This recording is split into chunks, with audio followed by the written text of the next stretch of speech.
Hi there. I want to welcome to our CEA Know Your Contract.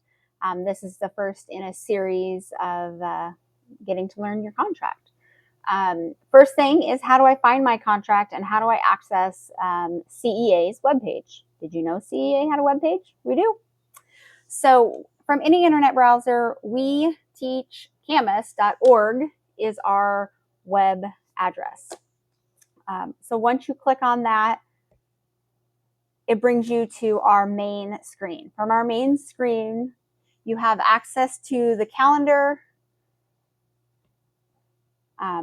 which real quick is updated via Megan. Megan's pretty amazing. Right now we have WEA and NEA RA nominations open. If you go to January, there's a lot more happening. Including 14th should also have our rep meeting council. So if you ever want to know when's our rep, changes to seniority are due on the 10th of January.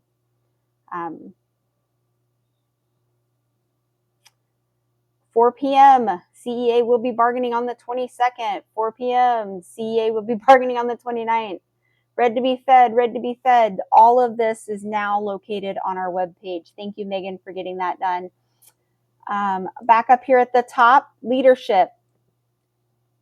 Here is a personal email as well as work email for all of your exec board and your current exec board. And then here's the name of your representatives in your building. These are voted members, and these are the members that can represent you if you need them. All right. Frequently asked questions. What should I do if I need help? How do I submit a grievance? How can I propose the union take action? Your rights. Member information is where we're going to spend a lot of time, but professional development is one more thing I wanted to show you. On here, it has how do I get PD reimbursement. I took a class and I want to use my 14 hours. It's right here. The PD form. How do I know what I get? It's all listed here. But if we go to member information, that's where we're going to find our current contracts, our bylaws, our collective bargaining agreement, our MOUs. So if I go to member information, you can see it's still the same. You know, it has on the left-hand side member information.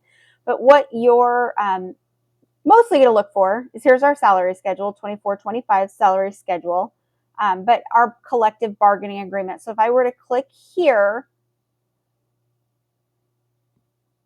it would take me to our collective bargaining agreement. Once you're in the bargaining agreement, you can search it. So if you do Control F and you look for, what's a big one, class size,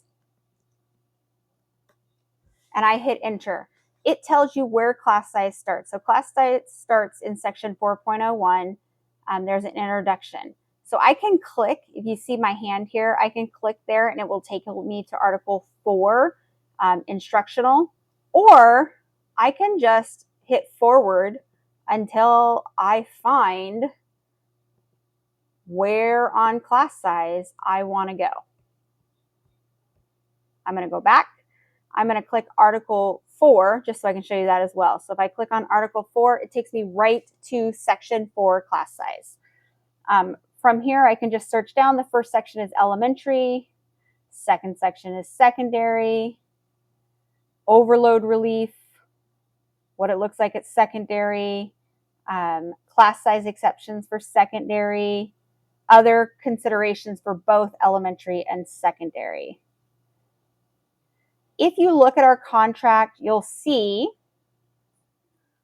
bolded and underlined, regular font, and then crossed off font. The difference is crossed off font was in our previous contract and it is no longer in our contract.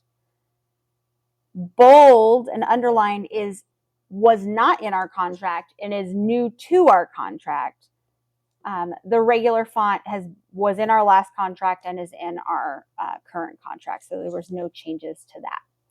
As always, if you need any assistance, please reach out and let us know. Have a great day.